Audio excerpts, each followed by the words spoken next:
Nabi menggambarkan kehadiran beliau, diutusnya beliau ke dunia ini sudah merupakan pertanda dekatnya hari kiamat. Makanya kalau ada orang bertanya, Ustadz, kita sekarang sudah di akhir zaman belum? Ya jelas sudah di akhir zaman. Jangankan kita, para sahabat itu hidup di akhir zaman. Sebab Nabi akhir zaman sudah diutus. Itu tanda paling pertama dari umat ini memasuki yang namanya akhir zaman.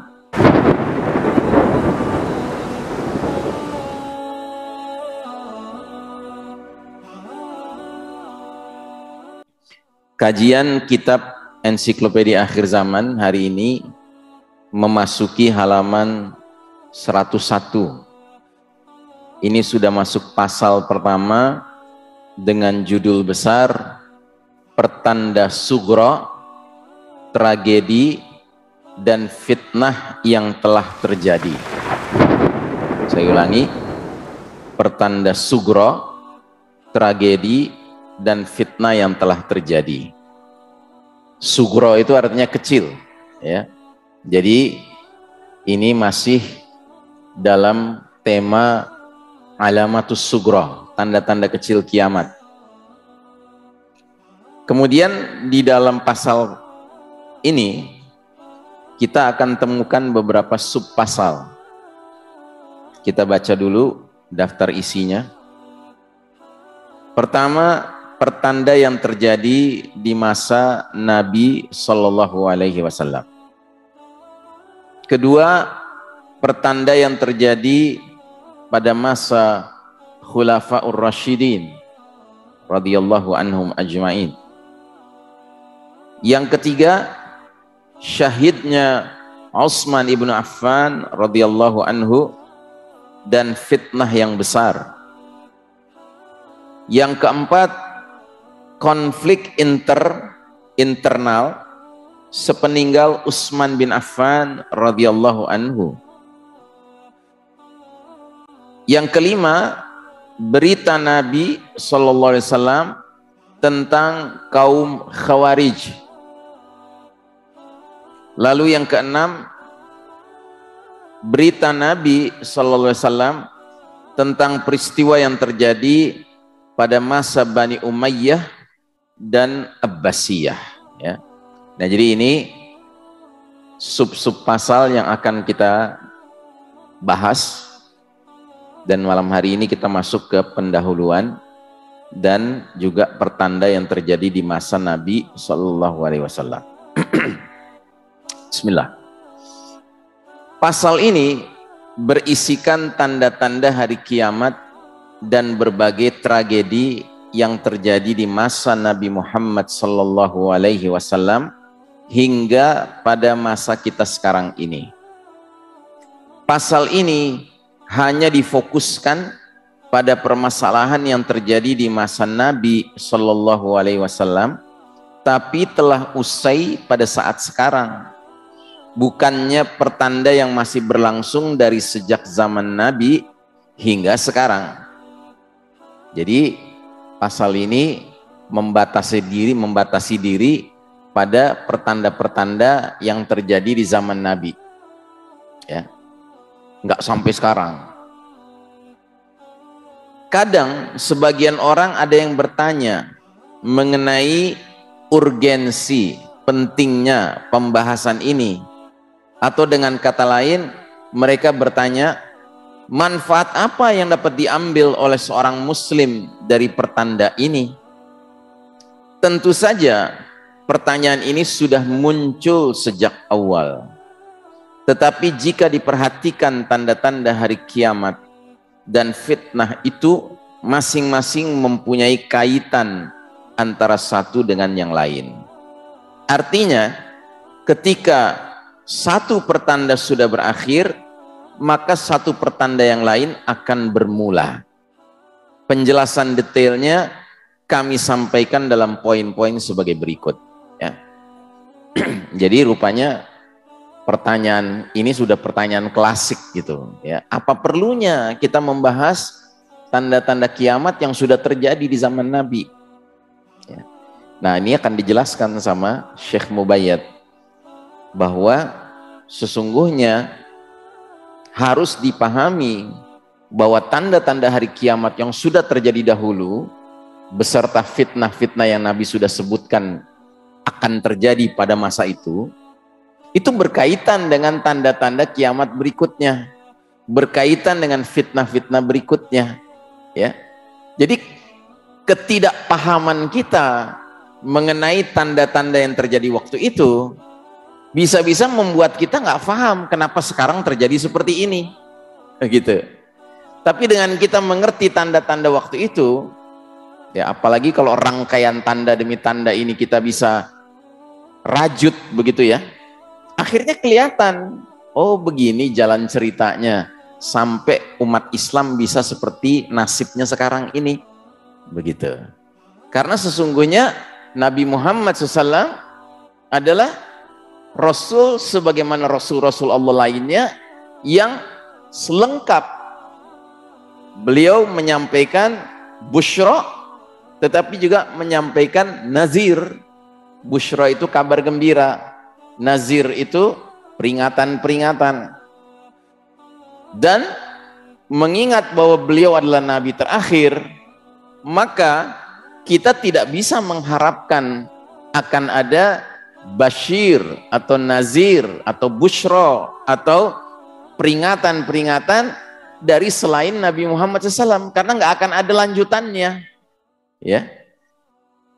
Makanya sekali lagi, kalau ada orang mengatakan bahwa sekarang ini ada pelanjut wahyu karena orang ini bermimpi ketemu Allah 500 kali, ketemu Nabi 800 kali, ya kan? Ya kita bertanya-tanya, ini orang serius apa enggak ini? Ya, Anda tahu itu kan? Tahu? Ya, bahwa ada sosok yang sekarang diyakini oleh para fansnya, para penggemarnya, diyakini sebagai Al-Mahdi hanya karena dia mengaku telah bermimpi sejak muda, yang kalau ditotal sampai sekarang 500 kali ketemu Allah, 800 kali ketemu Nabi, begitu ya.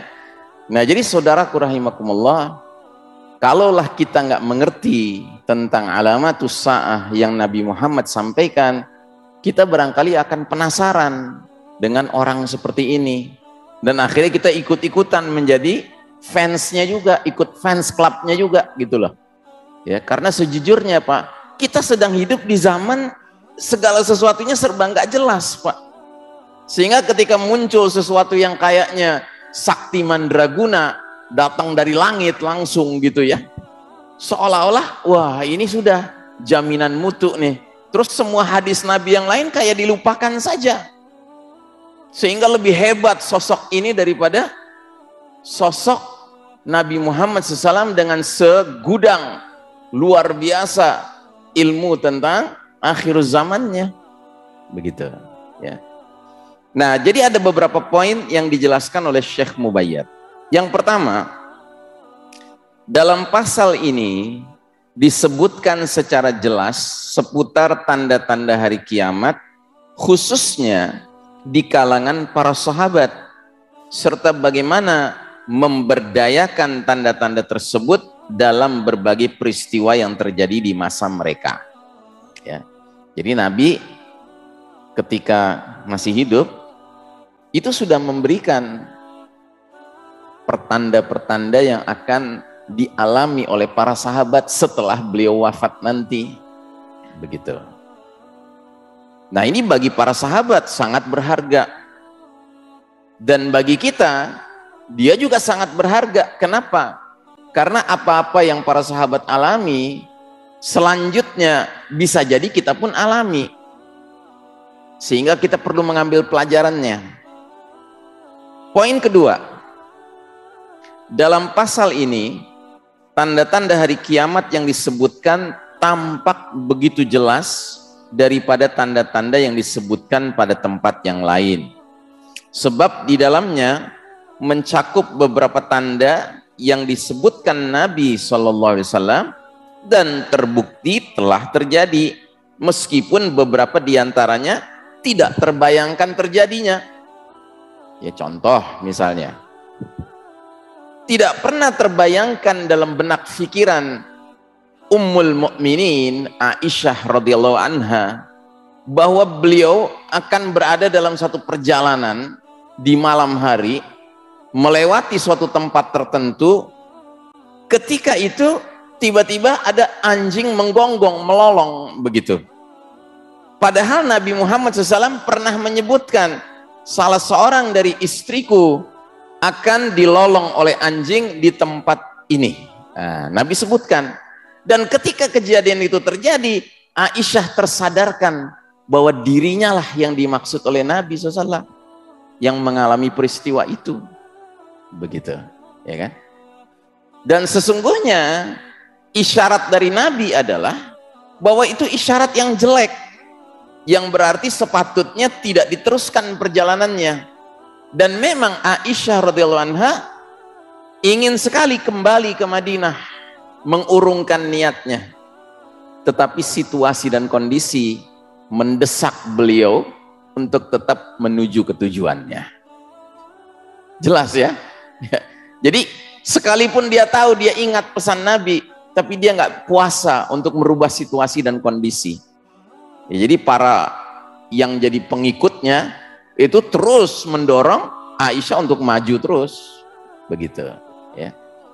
Nah jadi ini kan sesuatu yang nggak pernah terbayangkan, Dia baru menjadi tersadarkan ketika sudah terjadi, gitu. Dan langsung teringat pesan Nabi. Ya. Sebagai contoh, ini contoh lain lagi, adalah kabar yang disampaikan oleh Nabi Shallallahu Alaihi Wasallam kepada sahabat Adi bin Hatim radhiyallahu anhu tentang kemakmuran dan stabilitas keamanan di semenanjung Arab dan Irak. Semua ini telah memperkokoh keimanan terhadap agama ini serta kepercayaan Adi bin Hatim kepada Nabi SAW setelah dia saksikan secara langsung apa yang dikabarkan oleh beliau itu benar-benar terjadi. Ya. Waktu disampaikan oleh Nabi, Adi bin Hatim mendengarnya sambil dalam hatinya nggak terbayang itu semenanjung Arab dan Irak akan kokoh posisinya, akan stabil situasinya. Karena ketika itu nggak stabil Jazirah Arab, nggak stabil Irak, ya. Makanya nggak terbayang. Tapi ternyata setelah Nabi wafat, umur Adi bin Hatim bertambah, dia menyaksikan sendiri hal itu terjadi, begitu, ya. Tentunya jika sekarang kita juga menyaksikan kebenaran tanda-tanda hari kiamat yang dikabarkan itu benar-benar terjadi, maka kita akan lebih percaya lagi terhadap agama Allah ini dan apa yang telah dijanjikan oleh Allah melalui lisan nabinya Shallallahu Alaihi Wasallam. Dalam hal ini, tanda-tanda hari kiamat yang disebutkan bisa masuk dalam kategori bukti-bukti kenabian atau nubuah yang akan semakin memperkuat keimanan kita serta harapan akan kejayaan umat di akhir zaman. Ya, nah ini yang paling penting. Sebab kalau kita memotret tanda-tanda hari kiamat, alamatus sa'ah, tanda-tanda akhir zaman, secara satu snapshot, satu screenshot saja gitu ya, dan screenshotnya itu menggambarkan keadaan yang mengkhawatirkan, ya kan? Bisa-bisa yang timbul dalam diri kita cuma pesimisme saja. Makanya pentingnya kita memiliki pemahaman tentang ilmu akhir zaman ini yang sifatnya komprehensif, supaya kita tahu ujung ceritanya kemana, gitu.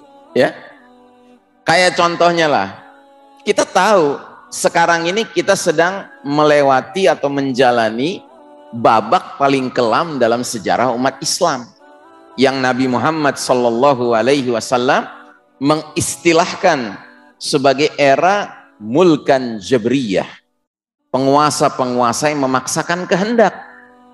Ini real, ini terjadi sekarang kita rasakan, Pak.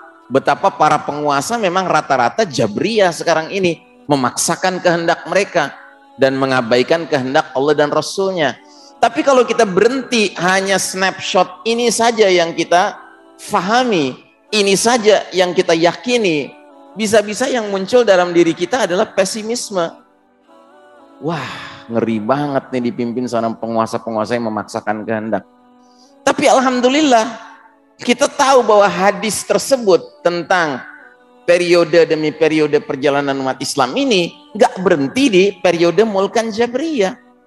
Nabi kasih kabar gembira kepada kita bahwa periode keempat ini, periode Mulkan Jabriyatan ini, sayakunu masyaallahu an yakuna ya summa yarfa'uha idza sya'allahu ayyarfa'aha.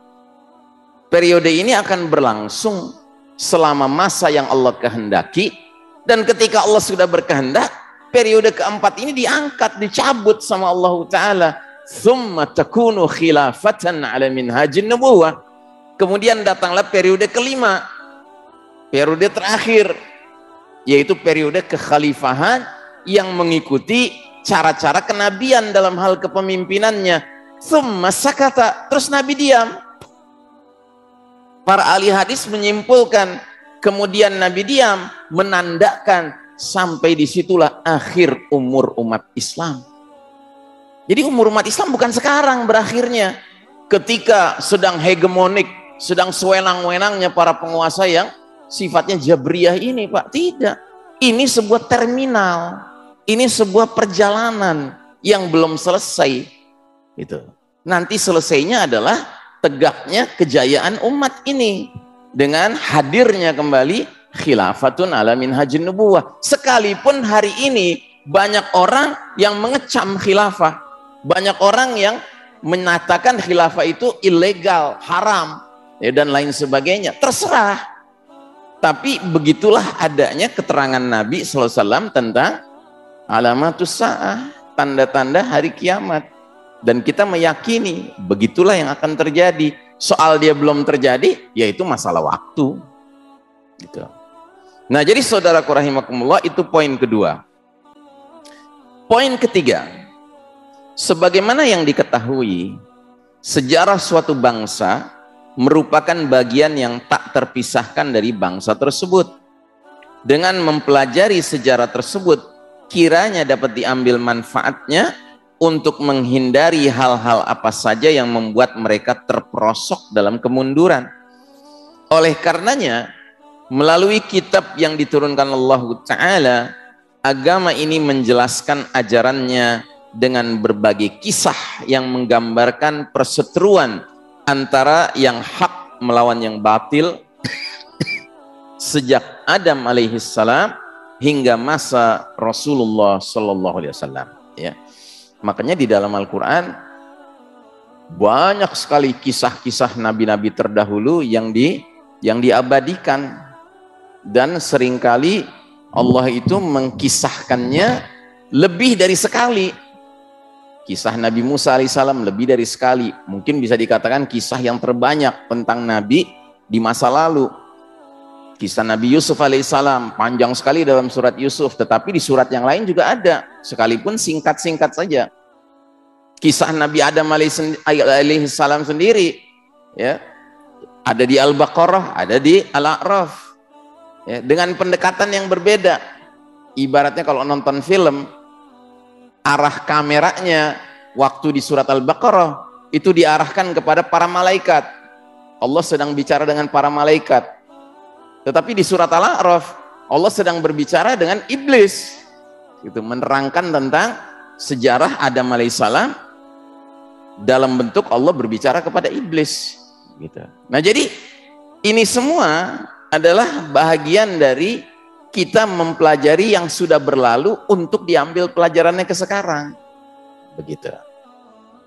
Makanya baru-baru ini kita kan mendengar ada seorang penceramah yang mengingatkan, seandainya Allah takdirkan kita hidup di zaman Musa alaihissalam, kira-kira kita berpihak pada Musa alaihissalam apa berpihak pada Fir'aun? Seandainya kita ditakdirkan hidup di zaman Nabi Ibrahim alaihissalam, kira-kira kita berpihak pada Nabi Ibrahim alaihissalam atau berpihak pada Namrud? Kalau kita kira-kira dihadirkan ke dunia ini di zaman Nabi Muhammad SAW, kira-kira kita bersama Nabi Muhammad SAW atau bersama Abu Jahal? Abu Lahab, kan gitu, ya kan? Sebab kisah tuh bisa berubah-ubah, lakonnya bisa berubah, ya kan? Tempatnya bisa berubah, situasi kondisinya bisa berubah, tapi esensi ceritanya sama, nggak berubah. Dan itu sampai sekarang, sampai hari ini tuh demikian. Ya, siapa yang mau berpihak kepada ya orang-orang yang terus mewariskan warisan suci para nabi dan rasul ini di zaman sekarang, atau mau berpihak pada mulkan jabriyatan, silahkan, ya, Anda boleh pilih. Cuma jangan mengharapkan jalan ceritanya berubah. Maunya bergabung sama mulkan jabriyatan, tetapi ujung akhirnya kayak Nabi Musa. Ya nggak bisa, nggak mungkin jalan ceritanya begitu. Kalau udah gabung sama mulkan jabriyatan, ya nasibnya bakal kayak Fir'aun dan semua pendukung Fir'aun. Kalau sudah berpihak pada mulkan jabriyatan, nggak ada cerita bisa nantinya terselamatkan dari api sebagaimana Ibrahim alaihissalam. Ya sudah, jadi kayak Namrud dan para pendukungnya. Gitu. Karena ini sesuatu yang sifatnya sunnatullah, la tabdila li khalqillah, ya kan, nggak ada perubahan dalam ciptaan Allah, ya. Allah itu tidak merubah sunnahnya, ya, karena itu sudah baku, ya. Yang berubah adalah sosoknya, lakonnya, situasi kondisinya, zamannya, tahunnya, ya kan, itu berubah. Tapi jalan cerita nggak pernah berubah, Pak. Ya. Sementara itu, kita tidak akan pernah tahu akan kelemahan kita dan menjadi dewasa terkait kondisi yang kita alami saat ini, melainkan setelah kita meneliti kesalahan-kesalahan yang pernah dilakukan para pendahulu kita. Ini menunjukkan kepada kita betapa pentingnya mempelajari tanda-tanda yang termaktub dalam pasal ini, yang mana di dalamnya terkandung penjelasan tentang kekeliruan kaum Khawarij misalnya, dan bagaimana berinteraksi dengan mereka jika hal serupa terjadi di saat ini, ya. Dengan kita belajar, oh dulu muncul satu kelompok namanya Khawarij, ciri-cirinya begini, ya kan, maka kita hindari sekarang, jangan sampai kita menjadi bermentalitas dan bersifat seperti kaum Khawarij, ya, karena pada hakikatnya, ya, dia bisa terulang kembali, ya, dia bisa muncul kembali, ya.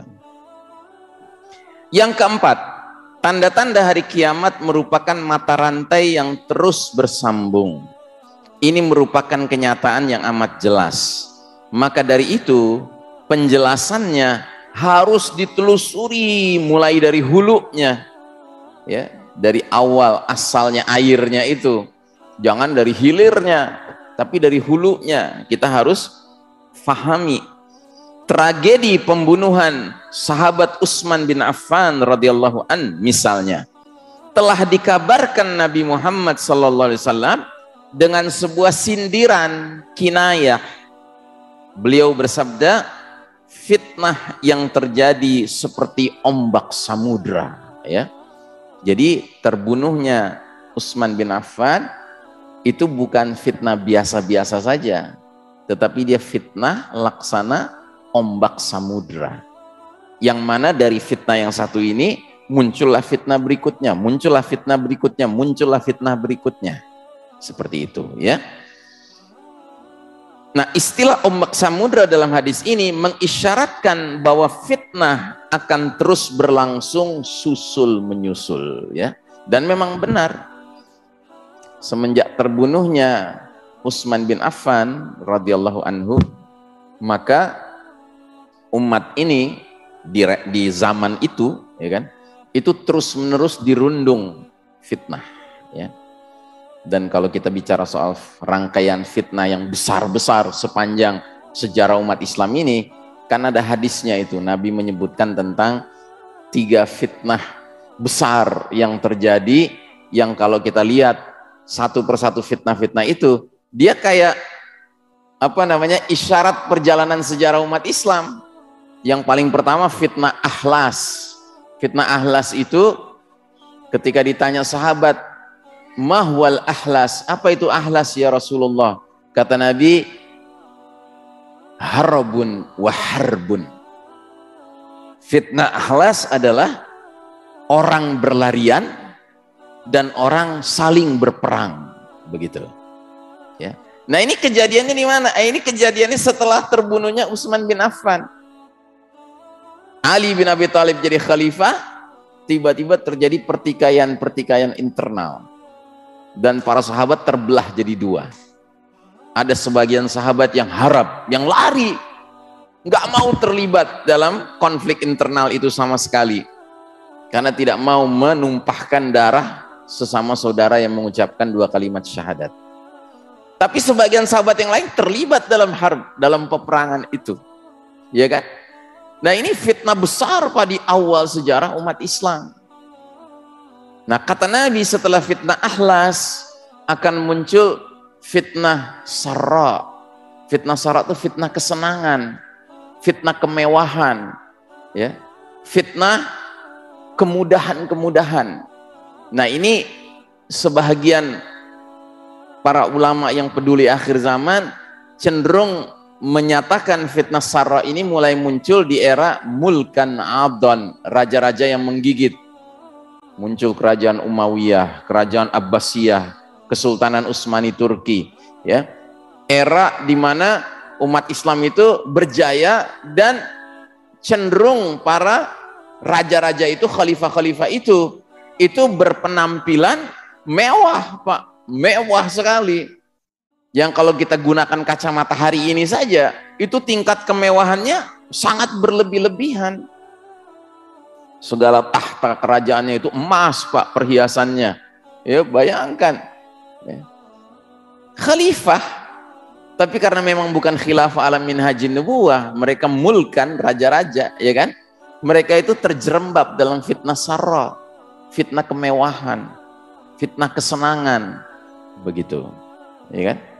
Ya bayangkan kalau antum pakai kacamata Quran dan Sunnah, mana pantas dalam sistem Islam ada yang namanya institusi harem. Ya tahu harem, ya, institusi harem. Itu kan institusi harem cuman muncul di zaman Kesultanan Utsmani Turki. Ya, wanita-wanita dari Eropa yang bukan muslimah dikumpulkan untuk jadi apa namanya sajian kepada khalifah dan kepada petinggi-petinggi, ya, di sekitar khalifah, ya. Dan itu dianggap sebagai hal yang biasa ketika itu. Tapi kalau kita benar-benar mau neropong dengan kacamata Quran dan Sunnah, ya ini nggak pas, ya kan? Ini sudah tenggelam dalam kemewahan, tenggelam dalam kesenangan yang nggak pantas, begitu, ya kan? Makanya Nabi jelas-jelas mengatakan, kalau mau meneladani, ya teladanilah kekhalifahan yang rasyidah, bukan Mulkan Adhan. Era Mulkan Adhan itu bukan era teladan, Pak. Dia era masih khilafah, tapi bukan berarti dia teladan. Ya, Nabi jelas-jelas mengatakan, alaikum bisunnati wa sunnatil khulafa ar-rasyidin al-mahdiyyin min ba'di addu alaikum bin nawajid. Hendaknya kalian ikuti sunnahku dan sunnahnya para khalifah-khalifah yang terbimbing dan mendapat hidayah dari Allah Subhanahu wa taala. Gigitlah dengan geraham kalian, ya. Tapi enggak ada Nabi lanjutkan, alaikum bisunnati wa sunnatil khulafa ar-rasyidin al-mahdiyyin min ba'di wa sunnati Mulkan Adhan. Enggak ada. Mulkan Adhan enggak pernah dijadikan apa namanya arahan Nabi untuk kita, ya, apa namanya teladani. Bahwa itu bagian dari sejarah Islam, iya. Bahwa pada masa itu umat Islam berjaya, iya, ya kan? Tetapi banyak diwarnai fitnah sarra, fitnah kesenangan, sehingga banyak perilaku-perilaku yang over yang terjadi di masa itu. Itu bukan rahasia, Pak, ya. Dan para sejarawan-sejarawan kafir yang belajar tentang Islam, mereka paling senang mengangkat, ya, perilaku-perilaku khalifah-khalifah yang bukan di era alamin hajin nubuwah, tapi era Mulkan Adhan, ya kan? Untuk membuat kesan bahwa khilafah itu, ya, kok kayak gitu? Nah, itu ngerti nggak? Makanya sebagian umat Islam sendiri banyak yang muak dengan khilafah, kan? Gitu. Karena nggak paham membedakan mana era yang pantas dijadikan kebanggaan, kemuliaan, dan mana era yang harus kita pandang secara objektif, secara adil. Oke, ada kebaikan-kebaikannya, tapi juga ada keburukan-keburukannya yang harus kita fahami. Ya. Jangan kita bela semuanya habis-habisan, gitu. Yang berarti kita membela keburukan juga. Ya. Oke. Nah, siapa yang menelaahnya lebih jauh, maksudnya menelaah pembunuhan Utsman bin Affan radhiyallahu anhu, niscaya dia akan temukan bahwa sebagian besar bencana fitnah yang melanda umat Islam, mulai dari terpecahnya umat Islam dalam kubu Khawarij dan Syiah, serta berbagai bencana lainnya bersumber dari fitnah ini. Tragedi pembunuhan Utsman radhiyallahu anhu telah menyulut sejumlah peristiwa lain. Perang Jamal yang kemudian disusul dengan Perang Siffin telah merubah peta sejarah umat ini dari yang dulunya dipegang oleh para khulafaur rasyidin jatuh ke tangan para penguasa diktator. Ya, ini penerjemah kitab ini bahkan menyebutkan mulkan adon itu penguasa diktator, ya. Yang pada kelanjutannya mengantarkan kita kepada sistem pemerintahan tirani sebagaimana yang kita alami sekarang ini. Nah, ini sistem pemerintahan tirani maksudnya ya sistem mulkan jabriyah sekarang ini. Begitu. Pendek kata, kita tidak akan pernah sadar kondisi kita sekarang ini melainkan dengan faham apa yang telah terjadi di zaman sebelum kita. Ya. Jadi sekali lagi, untuk memahami situasi sekarang, kita harus ngerti Pak, perjalanan kita sebelumnya kayak apa. Kok bisa sampai keadaan seperti sekarang ini? Kok bisa negeri mayoritas muslim ya seperti Indonesia ini ya ada gitu loh masyarakat termasuk pejabatnya yang fine saja dengan ya legabut ya. Saya nggak mau nyebut 4 huruf itu Pak, saya nyebutnya legabut ya kan. Karena kalau kita pakai 4 huruf itu Pak, langsung di take down. Jadi kalau di sosial media, saya kasih rahasia ya. Jangan tulis 4 huruf itu Pak. Bikin aja istilah baru, legabut. Ya kan? Legabut. Ya kan? L-nya digedein, G-nya digedein, B-nya digedein, T-nya digedein. Tapi tulisnya legabut. Gitu. Niscaya, broadcast Anda akan awet. Gitu. Tapi kalau Anda pakai 4 huruf itu Pak, oh udah dimainin. Karena apa? Semua media itu sudah dibeli itu. List of all social media. Wow, social media pendukungnya, Pak. Nah, di negeri ini bayangkan mayoritas muslim ya, fine saja dengan legabut ini, Pak. Diwawancarai, menceritakan bagaimana praktek-praktek yang dia lakukan. Nauzubillahi min dzalik, Pak. Ini menjijikkan sekali. Tapi ini nyata gitu loh, Pak. Ya. Bahkan nggak sedikit saudara-saudara kita ketika ngelihat sosok si entah kita mau nyebutnya apa ya, si binatang Indonesia dengan binatang Jerman ini yang katanya udah nikah ini, ya kan, sesama kelamin ini Pak, oh pada datang minta selfie bareng, foto bareng. Nauzubillahi min dzalik ya. Kalau kita nggak ngerti perjalanan sejarah kita Pak, kita bingung lihat situasi ini. Kok jadi begini ya? Gitu. Tapi ini bukan hal yang aneh Pak kalau kita ngerti jalan ceritanya. Ya, ini sesuatu yang sudah dirancang Pak. Sebagaimana sudah dirancangnya pembunuhan Utsman bin Affan, itu ada perancangnya Pak.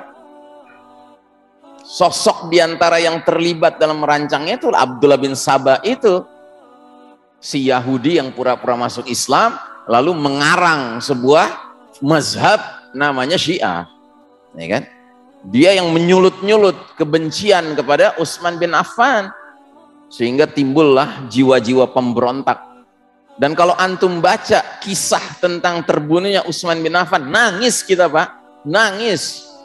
Kenapa? Karena para sahabat-sahabat senior di Madinah yang waktu itu tinggal di Madinah itu sudah mulai merasakan Pak berdatangannya pemuda-pemuda dari Kufah, dari Irak, dari Syam, dari Mesir, ya kan? Yang mereka ini bukan orang asli Madinah. Mereka udah nyium bau-bau pemberontakan gitu. Tapi begitulah kota Madinah diwarnai dengan para sahabat yang jiwanya tuh jiwa yang akhlaknya tuh akhlak yang mulia. Tetap memuliakan tamu-tamu, orang-orang yang datang. sambil tetap khawatir, ini siapa mereka ini? Mereka bisa mencium bau-bau pemberontakan, Pak, tapi mereka nggak mau berbuat. Makanya ketika akhirnya mereka mengepung rumahnya Utsman bin Affan, bahkan merangsek masuk ke dalam dan membantainya dengan pedang, ya, maka sahabat-sahabat utama seperti siapa tuh? Allahumma sholli ala Muhammad, Thalhah, ya kan? Kemudian Zubair, ya kan? Itu menyesalnya luar biasa. Mereka menyesal sekali. Itu. Karena selama ini mereka sendiri udah jaga jarak dengan khalifah. Karena mereka melihat bahwa Utsman bin Affan ini ada beberapa kebijakan yang mereka nggak merasa cocok. Tapi mereka nggak mau juga menimbulkan kekacauan. Akhirnya mereka diam saja. Tapi ketika para pemberontak-pemberontak ini sudah pada hadir, mereka sudah punya feeling ini nggak enak nih situasinya. Tapi mereka nggak berbuat.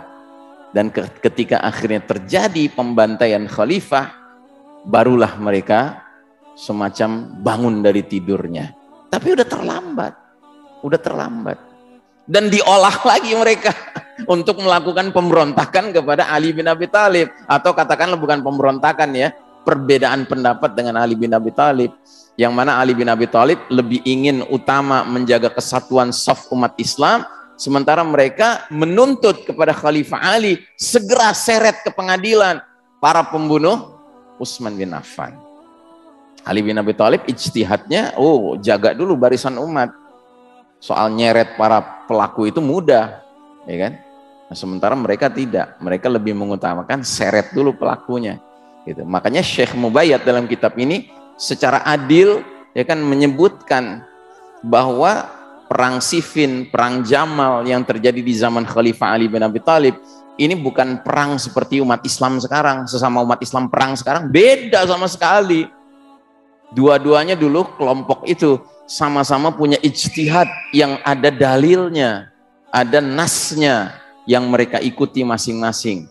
Ya, sekalipun pasti yang benar cuma satu, gitu. Yang satunya pasti nilai pahalanya cuma satu, yang satu nilai pahalanya dua. Itu sama-sama ijtihad.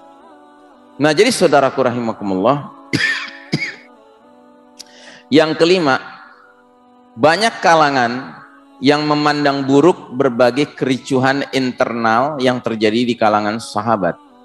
Maka dari itu kami berusaha menjelaskan delik peristiwa tersebut serta berbagai sangkaan buruknya, sebab hal ini menyangkut reputasi manusia-manusia terbaik sepeninggal Nabi Muhammad sallallahu alaihi wasallam. Ya, jadi Syekh Mubayyad dengan hati-hati sekali nanti akan menerangkan tentang pertikaian-pertikaian internal di kalangan para sahabat dengan usahanya untuk berlaku adil, ya, menilai para sahabat itu, ya. Tidak ada seorang pun sahabat yang dicela dari kalangan mukminin tentunya, ya. Yang keenam, pasal ini telah memberikan kita gambaran menakjubkan. Sebagian tanda-tanda hari kiamat yang oleh beberapa kalangan diprediksi masih jauh dari kenyataan, ternyata sangat dekat sekali masanya dengan mereka, sebagaimana yang akan dijelaskan pada tempatnya, ya. Catatan, pasal ini tidak hanya membahas tanda-tanda hari kiamat, tapi juga mencakup berbagai fitnah dan tragedi yang dialami umat Islam. Karenanya kami menggunakan istilah alamat, pertanda, untuk menunjuk pada tanda-tanda hari kiamat. Sedangkan untuk menunjuk pada tragedi dan fitnah, kami menggunakan istilah al-isyarah an-nabawiyah, isyarat Nabi sallallahu alaihi wasallam. Baik, kita masuk ke butir A, ya. Pertanda yang terjadi di masa Nabi Muhammad sallallahu alaihi wasallam. 1. Terutusnya Nabi sallallahu alaihi wasallam sebagai pertanda hari kiamat. Dari sahabat Anas bin Malik radhiyallahu an, bersabda Rasulullah sallallahu alaihi wasallam, bu'istu ana was-sa'atu kahataini wa dhamma baina as-sababati wal wusta. Jarak antara aku diutus dengan hari kiamat adalah seperti ini. Kemudian Anas berkata, Rasul menggabungkan jari telunjuk dengan dari jari tengah, ya. Dalam riwayat lain, bu'istu ana was-sa'atu kahadhihi wa hadhihi in kadat latusbiquni. Jarak antara aku diutus dengan hari kiamat adalah seperti ini dengan ini, dan hampir saja hari kiamat mendahuluiku. Masya Allah. Penjelasan. Hadis yang diriwayatkan Anas bin Malik ini sangat jelas menunjukkan bahwa diutusnya Rasulullah SAW merupakan alamatus sa'ah, tanda hari kiamat al-ula, yang paling pertama. Risalah yang dibawanya adalah risalah yang paling akhir. Umatnya adalah umat akhir zaman, dan terutusnya beliau merupakan tanda dekatnya hari kiamat. Begitu. Oleh karena itu, Rasulullah SAW menyatakan bahwa terutusnya beliau dibarengi dengan tibanya hari kiamat dengan isyarat jari telunjuk dengan jari berikutnya jari tengah. Sementara sabda beliau, dan hampir saja hari kiamat itu mendahuluiku, menunjukkan betapa dekat hari kiamat itu dengan masa diutusnya beliau, ya. Sekalipun antara kita dengan beliau saja sekarang jaraknya sudah ada rentang waktu 1400 tahun lebih, ya. Tapi tetap saja Nabi menggambarkan kehadiran beliau, diutusnya beliau ke dunia ini sudah merupakan pertanda dekatnya hari kiamat. Begitu. Makanya kalau ada orang bertanya, Ustadz, kita sekarang sudah di akhir zaman belum? Ya jelas sudah di akhir zaman. Jangankan kita, para sahabat itu hidup di akhir zaman. Sebab Nabi akhir zaman sudah diutus. Itu tanda paling pertama dari umat ini memasuki yang namanya akhir zaman. Tapi kita yang hidup sekarang, ya lebih akhir zaman lagi dari para sahabat. Kenapa? Ya bayangkan saja, perjalanan umat akhir zaman cuma 5 babak, kita sudah di babak keempat, ya kan? Berarti udah di akhir banget gitu. Makanya keterlaluan kalau ada orang bilang, emangnya kiamat udah dekat? Ya, itu keterlaluan kalimat itu. Sebab jangankan dia baca hadis-hadis Nabi, dia baca ayatnya saja sudah selesai. Ayatnya berbunyi, yas'alukan nasu anis sa'ah, qul innama ilmuha indallah, wa ma yudrika la'alla sa'ata takunu qariba. Surat Al-Ahzab ayat 63. Manusia bertanya kepada engkau Muhammad mengenai kiamat. Jawab, katakan sama mereka, sesungguhnya pengetahuan tentang jadwal kiamat itu hanya ada di sisi Allah Ta'ala. Nggak ada manusia yang tahu, termasuk Nabi pun nggak tahu kiamat kapan akan terjadi. Tapi di ujung ayat ini, apa kata Allah? Wa ma yudrika la'allahu la'alla sa'ata takunu qariba. Dan tahukah kamu wahai Muhammad, boleh jadi kiamat sudah dekat waktunya. Gitu. Ini ayat turun 1400 tahun yang lalu, Pak. Allah jelas-jelas mengatakan la'alla sa'ata takunu qariba. Wa ma yudrika la'alla sa'ata takunu qariba. Tahukah kamu wahai Muhammad, boleh jadi kiamat sudah dekat waktunya. Makanya Nabi sampai mengatakan di hadis ini, ya kan? In kadat latusbiquni. Hampir-hampir saja kiamat mendahului aku. Saking dekatnya jarak antara Nabi diutus dengan kiamat. Sehingga hampir-hampir kiamat dulu datang, baru Nabi diutus. Sampai begitu bahasanya Nabi, ya. Para ulama memberikan 2 interpretasi terhadap isyarat jari yang diberikan Rasulullah SAW. Isyarat pertama, interpretasi pertama, saling berdekatan. Maksudnya antara Nabi Muhammad SAW hingga hari kiamat nanti tidak ada nabi lain. Sedangkan masa terutusnya beliau ini mendekati tibanya hari kiamat. Itu interpretasi pertama. Interpretasi kedua, antara terutusnya Nabi Muhammad SAW dengan tibanya hari kiamat mirip seperti perbedaan panjang antara jari telunjuk dengan jari tengah. Ya, jadi ini kan jari telunjuk selalu lebih pendek daripada jari tengah, ya. Nah, jadi jari telunjuk tuh di sini ini diutusnya Nabi Muhammad SAW. Sedangkan kiamat tuh di sini. Jadi jarak sisanya itulah, ya, itu jarak antara Nabi dengan kiamat. Begitu. Dekat sekali kan? Ya. Artinya sejarah manusia dapat digambarkan dengan perbandingan antara dua telunjuk, sedangkan batas perbedaan antara panjang jari telunjuk dan jari tengah menunjukkan batas yang tersisa bagi kehidupan manusia hingga akhir zaman yang dimulai dari terutusnya Nabi Muhammad sallallahu alaihi wasallam. Dalam pandangan kami, hadis ini mengisyaratkan dekatnya hari kiamat. Karenanya Rasul mengungkapkan dengan kalimat hampir saja hari kiamat menyusulnya. Hal ini sebagaimana terdapat dalam hadis berikut. Bu'istu fi nafsis sa'ati fasabaqtuha kama sabaqat hadhihi li usbaihi as-sababa wal wusta. Aku diutus pada saat hari kiamat mulai bernafas, sudah dekat. Maka aku pun mendahuluinya seperti ini. Dengan ini Rasul mengisyaratkan jari telunjuk dengan jari tengahnya. Maksud hadis di atas, aku diutus ketika hari kiamat sudah dekat. Jadi artinya Nabi diutus sedangkan hari kiamat sudah mulai bernafas gitu loh. Sudah mulai gitu, ya kan?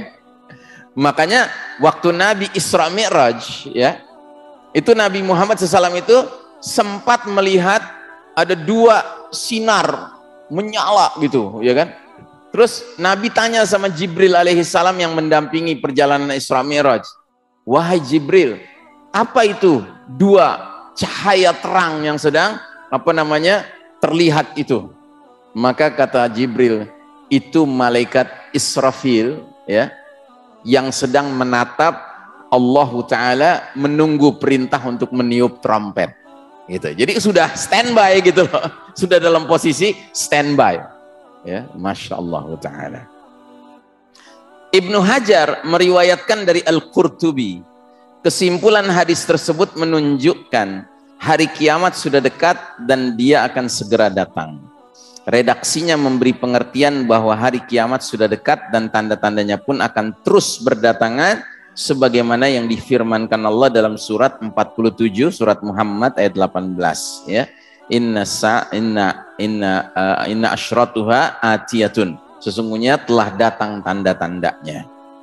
Ad-Dhahhak berkata, tanda hari kiamat yang pertama adalah terutusnya Nabi Muhammad sallallahu alaihi wasallam.